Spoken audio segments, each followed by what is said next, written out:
If you base medicine on science, you cure people. If you base the design of planes on science, they fly.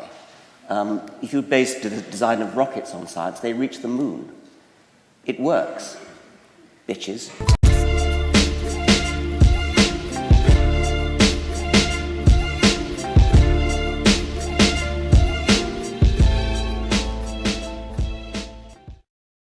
As Muslims, we have a right to bring up our children in accordance with our beliefs, which have served us over the centuries well.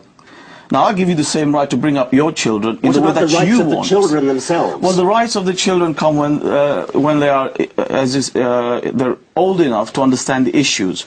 Until they get to that age, it's the parents' responsibility and duty. Do you teach them that apostates should be punished? You may not share that, but that is my religion. That is the way I've been brought up, and I bring that child into this world, I educate him, I give him everything. It's my right to make sure that I bring him, and I take issue with that. You think that it's wicked, well, that's your point of view. I know that's going to make him a better human being, and what's missing is when you talk about faith, you don't look at what faith teaches. First and foremost, what faith teaches is that, listen, you're a human being, so respect your fellow human beings. And I think that's an important point that you don't want to discuss. What is the penalty for apostasy? And that is the thing that you fail to discuss, and that's why you've got those prejudicial views about faith. What is the penalty for apostasy? What do you teach the children will happen to them if they give up the Muslim faith? Well, let's bring the debate back into Britain. What is the penalty for apostasy? I'll tell you what we will do, because we could go down this road a very long way, and it's obviously very important. Maryam Namazi was born in Iran before her family left in the wake of the Islamic revolution. You are part of the British Council of Ex-Muslims. I presume that you believe religious principles are not entirely helpful to developing moral values. No, I actually think that oftentimes religious principles are actually quite immoral, to be quite frank. And I think that if you look at examples where girls are sexualized at a very young age, for example, if you look at Islamic schools where they're forced to veil, where they're taught that they're different from boys, where they're not allowed to listen to music, where they're completely segregated, and many such examples like that. I think, in fact, if there is any good morality that comes out of even religious education, it's not because of religion, it's oftentimes despite religion, and it's the result of an enlightenment and a vast social movement for 21st century values that have had an effect on religion as well. Let me bring in, I will come to you in a moment. Let me bring in Mohammed Muqaddam in response to that. I don't want to misreport, but at Muslim schools, the girls are put into a position where they are diminished as human beings. Well, it's often the case where people are ignorant of what goes on in faith schools and Muslim schools. The fact is, our schools are run along a legal lines. They treat both sexes equally, provide them with the best opportunities. So it's often a case of people who have prejudices and ignorance. Mariam? I mean, I think it's typical of Islamic schools and the political Islamic movement to label any criticism a sort of prejudice and thereby racism, thereby trying to make people silent on criticizing it. I think the issues are very clear. I mean, the head of the Islamia school, for example, was quoted in an interview saying that you're born a Muslim, you're always Muslim, you can't leave. And that's things that have been told to me untold times for having renounced religion and Islam. There is threats, there is intimidations. Just yesterday, a 16-year-old girl was killed by her father for refusing to wear the veil. I think Islamic schools very much do suppress and restrict girls. Richard Dawkins, from your perspective, presumably you wouldn't be entirely opposed at all to the idea. I would be thoroughly in favour of education in the Bible as literature. You can't understand English literature without the Bible. You can't take your allusions. And that's an aspect of what the Bishop was saying. Is absolutely right. This is a Christian country. Historically, it's a Christian country. You can't understand English history or English literature without a knowledge of the Bible. And by the way, I think one should say that the act of collective worship, I don't approve of it, but nevertheless, the Christian religion, especially I think the Anglican religion, is benign by comparison. If a child at the end of its school career wants to give up religion, the church will quite happily say, okay, go your own way. The penalty for apostasy in the Christian religion is not death. There is no penalty for apostasy at all in the Christian religion. The Christian religion is comparatively benign, and we should respect it as such. Richard Dawkins, does a God-shaped perspective or set of values do any harm to the way in which children should be taught at schools? Thou shalt have no other God before me, thou shalt make no graven image, thou shalt keep the Sabbath holy. What on earth's that got to do with anything to do with morals? That's the 10 Commandments, or at least 3 of them. It would be deeply depressing if the only way children could get moral values was from religion, either from Scripture, and God knows we don't want them to get it from Scripture, I mean just look at Scripture, or from God, being intimidated by God. Anybody who is good for only those 2 reasons is not really being good at all. Why not teach children things like the golden rule, do as you would be done by? How would you like it if other children did that to you? So why do you do it to them? So God is not only irrelevant, God is damaging. I didn't say God was damaging, but I think it's depressing that anybody should suggest that you actually need God in order to be moral. I would hope that our morals come from a better source than that, and that therefore they are genuinely moral rather than based on outmoded scripture or based on fear. Professor Dawkins said, if a child is born into a family given a certain religion, when that child growing up basically knows more about their religion, and as they grow up they learn about other religions and choose, and they can... Are you saying that the fact that you're brought up within a religious faith doesn't prevent you being open-minded or adopting any religion or none? Not at all. It does not prevent me from being open to other religions. I, in fact, have come to this country and chose to put the veil on. I have come to this country without a veil on. So not so very wicked is the view. But what is the penalty for apostasy? What is the penalty for leaving the Muslim faith? To be honest, I cannot back that point up. Dr. Mukadam, what is the penalty for apostasy? And, before... We keep coming down this apostasy. Give us a quick answer on what is the penalty for apostasy. You very well know, if it's an Islamic country, then the Sharia is very clear. Apostasy is dealt with the death penalty. Thank you, that's all I want to hear. But what's the relevance between what happens in an Islamic country and Great Britain? I fail to see the connection. Okay. I see a great question. I mean, do you actually believe in your Muslim faith? Do you believe that Muhammad split the moon in 2? Do you believe that Muhammad flew to heaven on a winged horse, for example? I pay you the compliment of assuming that you don't. No, I do. I believe in miracles. You believe that? Yes.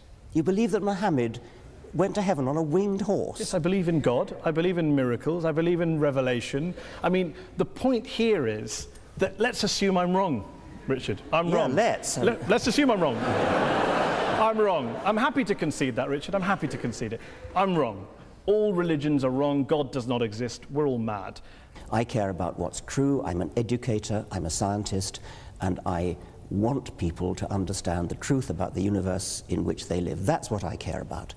And I regard religion as a distraction, and in some cases a pernicious distraction from true education, which I love and value the way you value and love your God.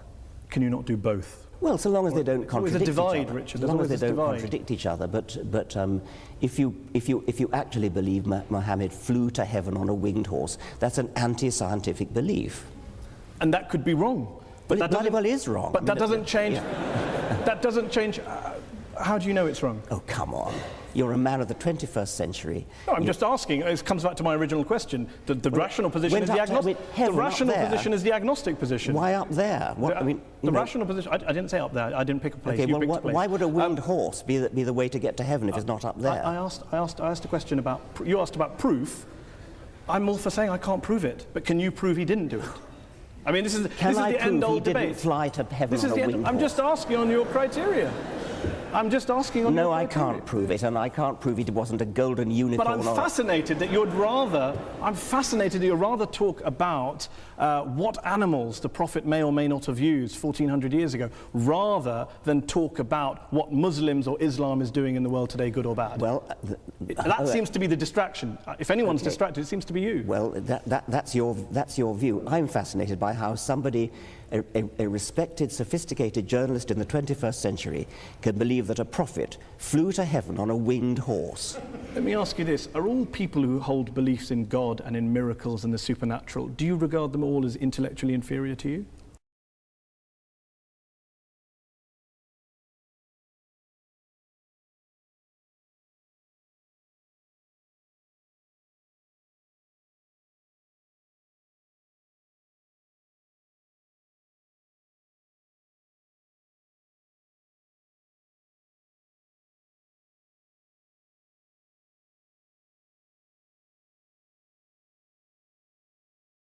Teach the controversy rather than try and censor out the information that shows that evolution is questionable. Seriously, where did you study science?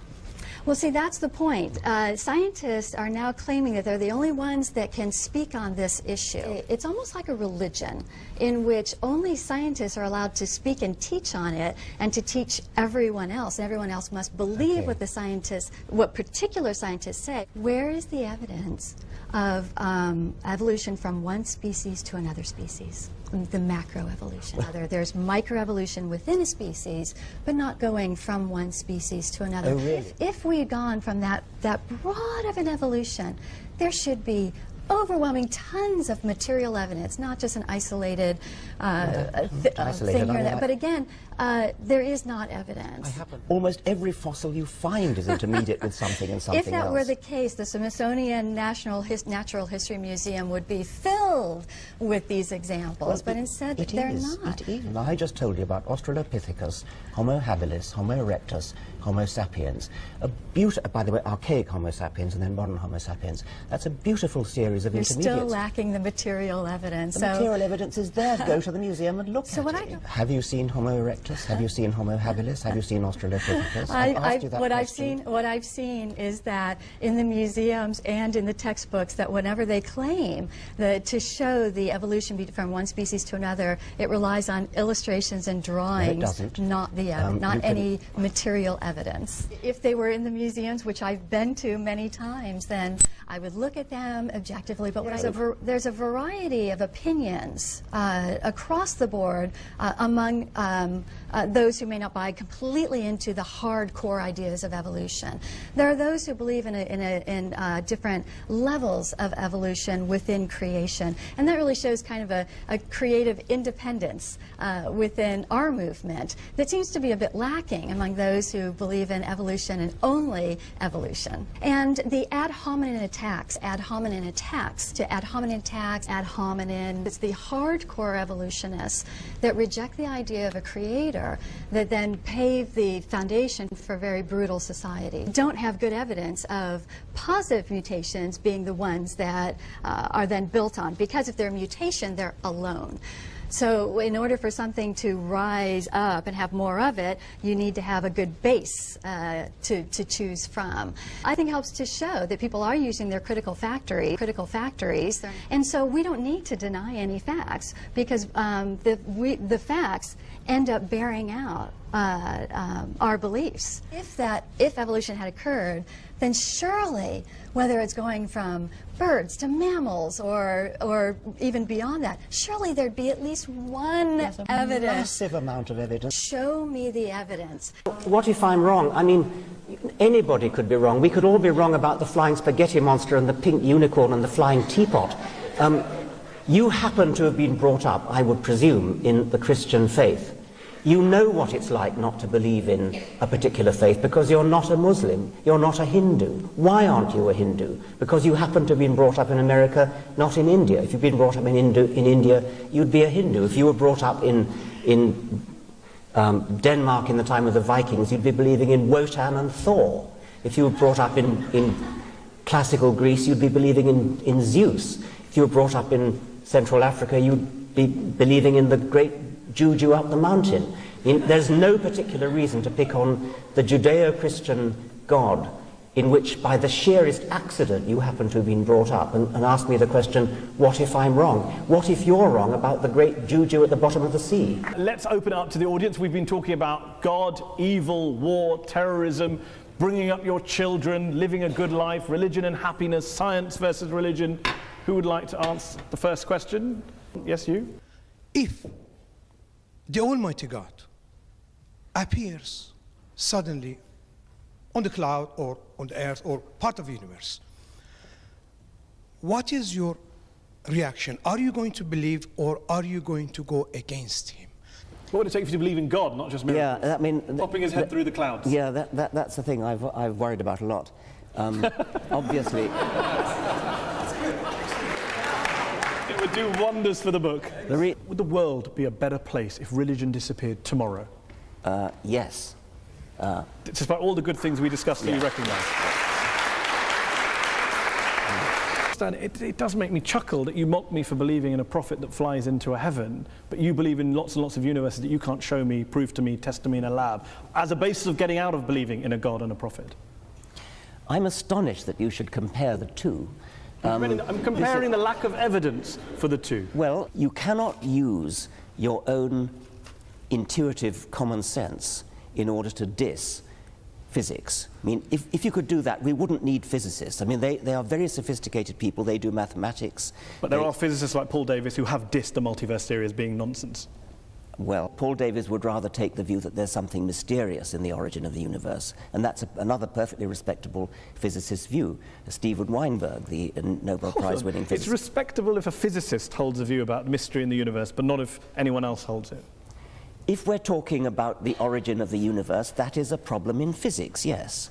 Let's end with a couple of quick questions. If, as Christopher Hitchens, the late Christopher Hitchens wrote, religion is ineradicable, and as you put it, harder to get rid of than smallpox, doesn't this basically mean that whatever motivations you have, no matter how passionately you're driven and love for the truth, you are essentially wasting your time? I would never admit to wasting my time trying to propagate the truth, and I think I can claim a modicum of success with the people that I've who've read my books, the people who've attended my lectures. It's a doctrine of despair to say that we're stuck with religion for all eternity. The religions of ancient Greece and ancient Rome and the Vikings have all dead. Nobody believes in Jupiter or Thor anymore. And I have great hopes that the same is going to be true of the God of Abraham. My question is for Professor Dawkins. Considering that atheism cannot possibly have any sense of absolute morality, would it not then be an irrational leap of faith, which atheists themselves so harshly condemn, for an atheist to decide between right and wrong? Absolute morality, the absolute morality that a religious person might profess would include what? Stoning people for adultery? Death for apostasy? Punishment for breaking the Sabbath? These are all things which are religiously based absolute moralities. I don't think I want an absolute morality. I think I want a morality that is thought out, reasoned, argued, discussed, and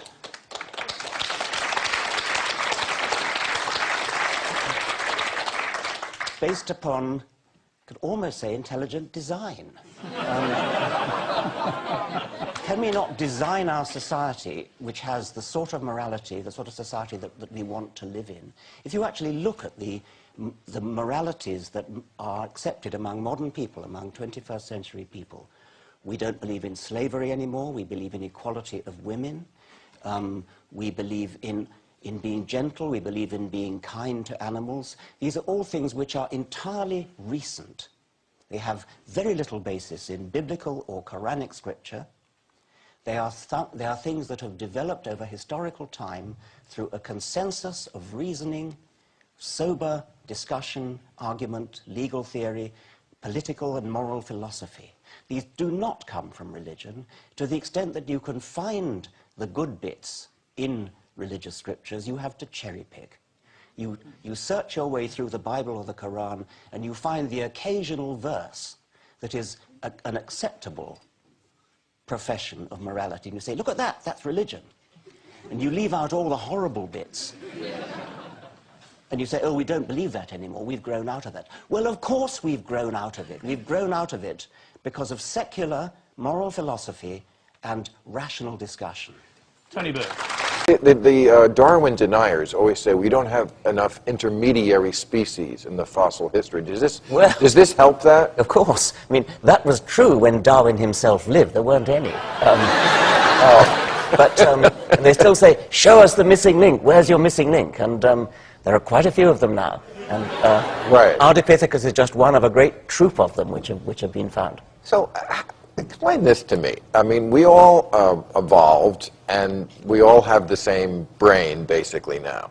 So how can some of us believe in this, not believe in, we shouldn't say that, because we don't believe in this, it's the truth.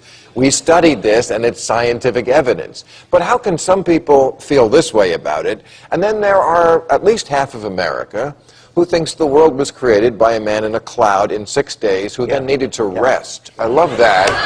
He's so powerful he can create the universe, but then he's pooped. I mean, how can we have the same brain? I'm sorry to say we don't have the same brain. I mean, there's a great variation. One of the main principles of the Darwinian theory is plenty of variation for natural selection to work on. And there's sure enough plenty of variation in brain power. All the way from Einstein on the one hand to Sarah Palin at the other. And, you know, Mormons, I always thought Mormonism was too batshit to catch on here in a big way. But, you know, Glenn Beck, I don't think people realize this, Glenn Beck is a Mormon. Yeah. And I think Mormonism actually could be the new hot religion because, you know, Americans, those kind of Americans love that because it makes Christianity American. Jesus is from Missouri in Mormonism. I'm not making this up, right? Well, Joseph Smith made it up in the 19th century. Right. And he made it up in 17th century English, although writing in the 19th century. I mean, it's got charlatan written absolutely all over it, and how it can possibly have caught on and still be going strong and getting stronger, and even having candidates for president. Mitt Romney is a candidate for president. Yeah. And Glenn Beck is a candidate for Thorazine. But let me move on. Let me move on to this, and I want to get the panel on this too, because this is about the Muslims. And we had 3 sleeper cells that were uncovered last week in this country. And whenever they do this, and then you start reading the backgrounds of the people they got, and at least 2 of them were absolutely serious about blowing something up. This guy Nazi from Colorado, who was going to blow up the New York City subway, and this Jordanian in Dallas, a 19-year-old Jordanian. He went, you know, the FBI put him up to it, but he was happy to go to a building and he was about to blow it up. And when you read about these people, what to me is so scary is that, just like the 9/11 hijackers, they have this schizophrenia. It's not that they hate America. It's that they love America, and they feel guilty about it, I think. So during the day, they're eating the Chili's, and they're going to the titty bar, and then they get on the internet at night, and they want to atone for the guilt they feel for embracing the West in cyberspace. So you don't know who really is going to blow up this country.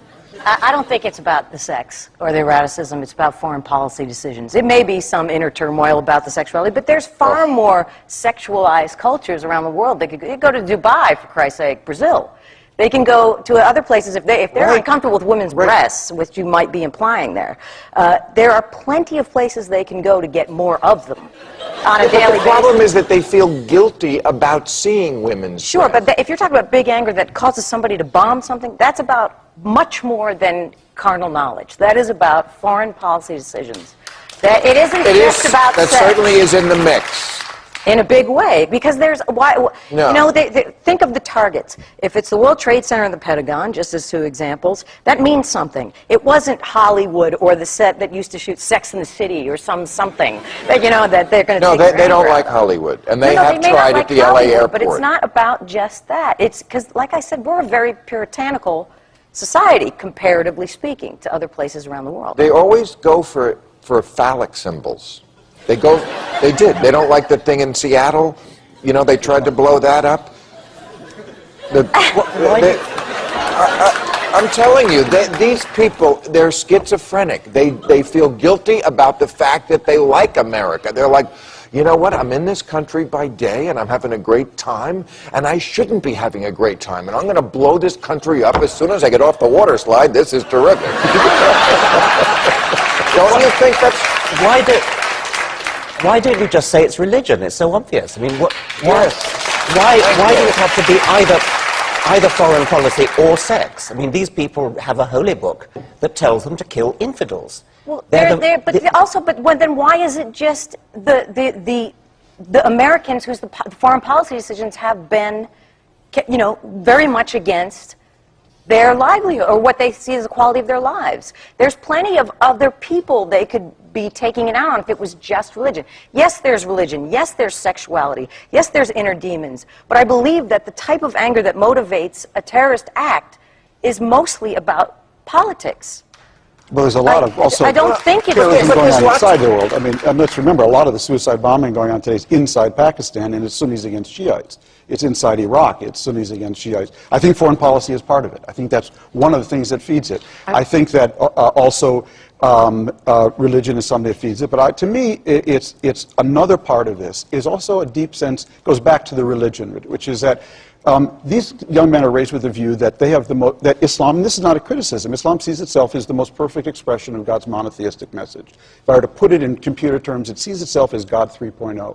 It sees Christianity as God 2.0. It sees Judaism as God 1.0 and Hinduism as God 0.0. And I think part of the dissonance, Bill, is when they come here or in Europe, is that in their identity, they have the most perfect system, but in real life, their countries are economically behind, okay, in terms of education behind, and there's a real distance. If I've got the most perfect operating system, why am I behind? And I think that produces a lot of rage, too. It is about foreign policy, it's about what we do, it's about that, and it's also about how much they hate their own governments, okay, who also keep them down, repressed, and behind. The Ten Commandments, which so many political figures in this country are trying to have hung up in courthouses and other public buildings, those people seldom actually know what the Ten Commandments are. Thou shalt have no other gods before me. Is that really a moral principle we should be living by? At the time when that was written down, the Jews were polytheists, or had recently changed from polytheism. They believed that lots of gods existed, and they were under very strict instructions to worship only one of them, the jealous God. Thou shalt not make unto thee any graven image. A moral principle to live by. Don't make any graven images. Thou shalt not take the name of the Lord thy God in vain. Are there better things to worry about in life?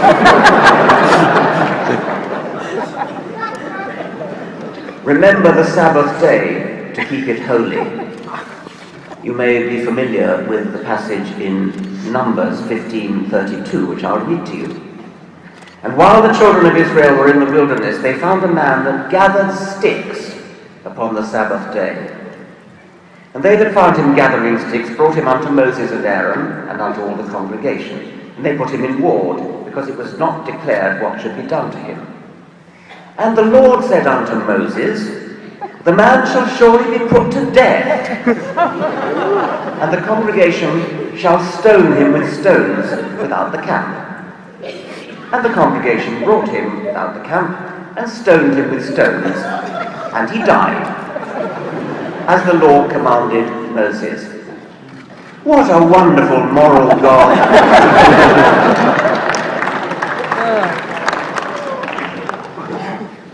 Honor thy father and thy mother. That's rather a good one. But now listen to Jesus. If any man come to me and hate not his father and mother and wife and children and brethren and sisters, yea, and his own life also, he cannot be my disciple. Luke 14:26. Well, finally, we come to what you might call the good commandments. There aren't very many of them, thou shalt not kill, thou shalt not commit adultery, thou shalt not steal, and so on. Thou shalt not kill, well, that's a pretty good motto. But you may remember Christopher Hitchens' sarcastic remark saying, roughly, Moses came down from the mountain with the tablets, and the Israelites said something like, well, I like to imagine it in John Cleese's voice. Oh, I see! Thou shalt not kill! Oh, how silly of me! We all thought it was a terrific idea to kill. Now we know better. Oh, silly me!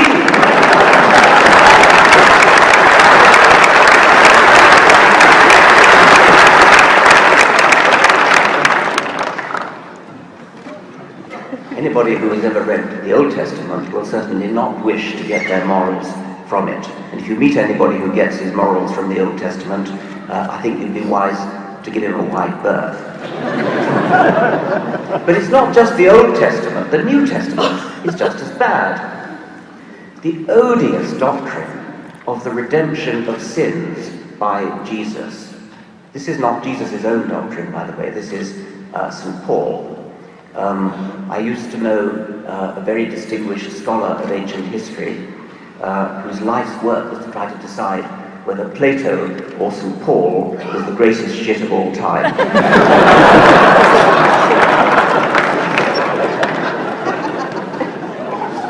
The doctrine of the redemption of original sin is roughly like this. God, the creator of the universe, the deviser of the laws of physics, of quantum mechanics, of relativity, this genius God couldn't think of a better way to forgive our sins than to come down to earth as his alter ego, his son, and have himself hideously tortured and executed so that he could forgive himself on behalf of all mankind, including future people, whether or not they actually intended to sin when their time finally came. Actually, according to Christian theology, it doesn't matter whether you personally sin, because whether you sin or not, you are born in sin. You inherit the sin of Adam. Adam, who we now know, of course, never existed. You inherit the sin of Adam, and it comes down to you, according to St. Augustine, via the semen of all your male ancestors since Adam. What a disgusting doctrine. We are all born in sin because of our remote ancestor Adam, who never existed, and the doctrine of original sin still goes on, even in churches such as the Roman Catholic Church, which presumably accepts that Adam never existed. It's typical, by the way, of the theological mind, even the so-called sophisticated theological mind, that even when it's given up factual belief, such as in Adam, it carries on with the symbolism as though nothing had happened. It doesn't matter if the facts are disproved, you rescue them by turning them into symbols or metaphors or parables. Well, we better not get our morals from the New Testament either, or the Quran for that matter. I suppose the other way in which you might think you could get your morals from religion would be fear of the divine spy camera in the sky. Fear that God will send you to hell.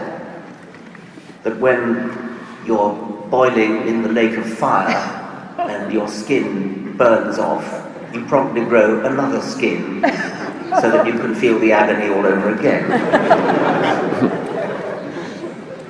There seems to be a sort of inverse relationship between the plausibility of a punishment and its terribleness.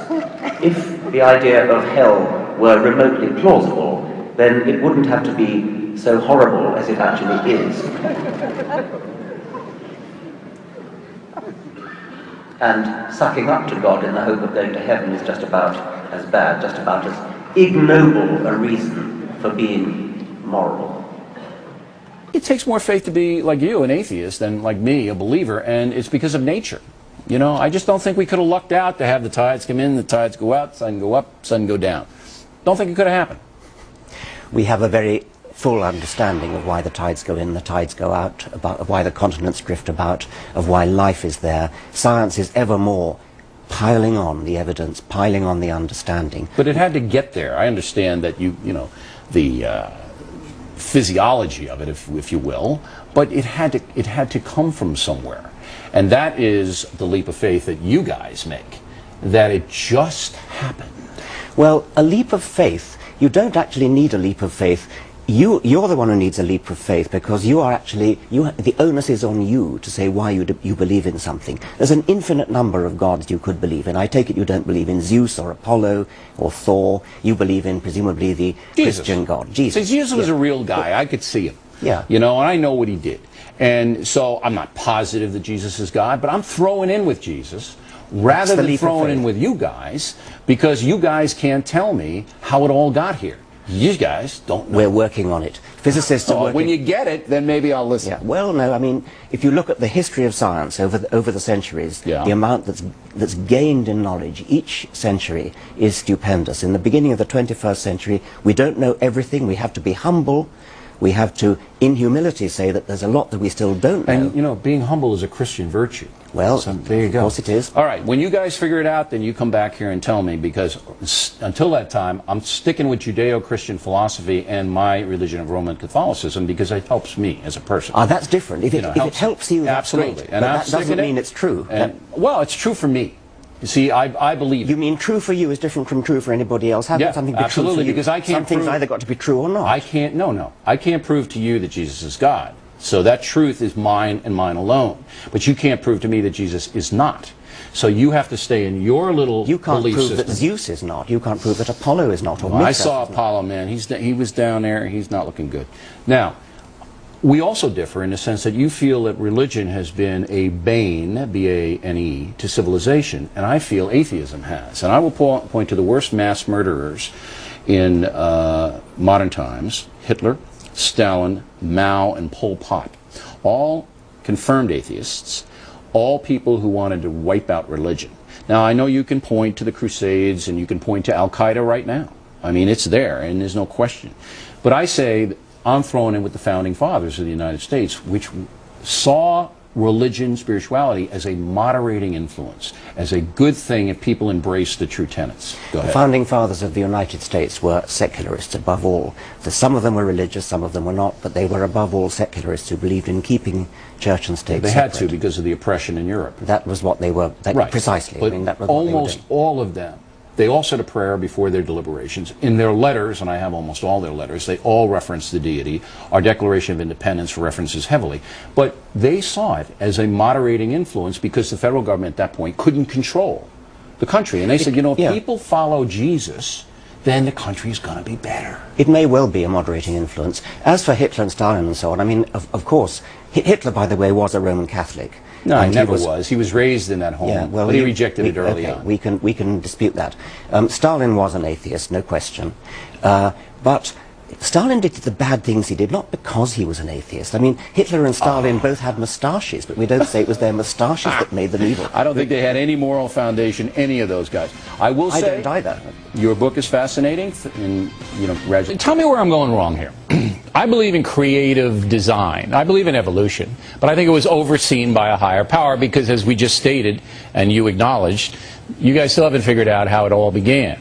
There's a great deal that science hasn't worked out, and we don't know how it all began, but it's a most extraordinary piece of warped logic to say that because science can't answer a particular question, you're going to throw in your lot with Jesus, and there's no evidence that he did it either. You'll never get any evidence for any of them. Throw in your lot with science, which at least is working on the problem. Well, here's the problem that I have with throwing him a lot with science. Science doesn't advance the human condition in any moralistic way, and Jesus did. See, my thesis is that if everybody followed the teachings of Jesus Christ, that we'd have peace on earth, love your brother, everybody love one another, and we'd almost be an idyllic civilization. Now, am I 100% sure that Jesus is God? No, but I choose to believe that because the man was so extraordinary, and what he did in his 33 years on earth still resonates to this day. That, I think, is more powerful than your belief that, hey, someday we might figure it all out, but in the meantime, we're not going to believe in any deity. Why would you muddle up the question of giving you a moral compass for life, which is important, with the other question, which is explaining the nature of the world, the nature of life, the nature of the universe? That's what science is about. Okay, and I understand that, but I don't think that my belief system contradicts science. And I do believe that there is a higher power, and in my life, I can point to it, I see it. But what disturbs me about you guys, and I'm putting you into this category perhaps unjustly, is that you seem to look down on believers. Well, there is a problem when you guys, if I could turn it back on you, try to say that because you believe what you do, because of a holy book and because of the way you've been brought up, therefore that entitles you to go into science classes and tell teachers what they can or cannot teach. You may think that God oversaw evolution, and that's a point of view that you could probably defend, but leave it out of the science class. It's not fair to leave it out of the science class if the science class is incomplete. And you, by your own admission, say, we don't know how it all began. So if the science class is going to say evolution only, but I really don't know how it started, that gap has got to be explored. You must see that it's quite a remarkable piece of illogic to say that because science can't fill a particular gap, therefore we have to turn to Christianity. You don't have to turn anywhere, you just have to present it. You don't have to turn to it, you present it. Will you listen to me and stop shouting at me? Well, turn your earpiece down. I'm not shouting, that's the way I usually talk. Go ahead. Okay, I know it is, I've been warned about it. Just because science has a gap in its knowledge, that does not entitle you to turn to any other particular alternative. Pick on a better science. No, that's fascism. For you to say that you can't mention fascism, for you to say that you cannot, in a public school classroom, a science classroom, talk about brilliant men, and I mean brilliant, smarter than you, who do believe in a higher power, who do believe that there was an overseer of the universe. If you insist you can't even mention it, that is fascism, sir. What you called fascism was my statement that if science can't answer something, you should therefore turn to Christianity. If a particular scientific theory doesn't work, do some better science. No. You present in the science classroom all the alternatives that are legitimate. Now, Adam and Eve, you don't have to do that. All right, that's for the biblical portion of a theology class. But, as I said, there are more believers than non-believers, and that should be presented. I'll give you the last word. Science is unique in that it does base itself upon evidence rather than upon superstition, upon authority, upon holy books, or upon revelation. Thank you for watching, and if you liked the video, please comment, rate, and share the video, and subscribe to my channel for more content. My Twitter and Instagram links are also in the description below.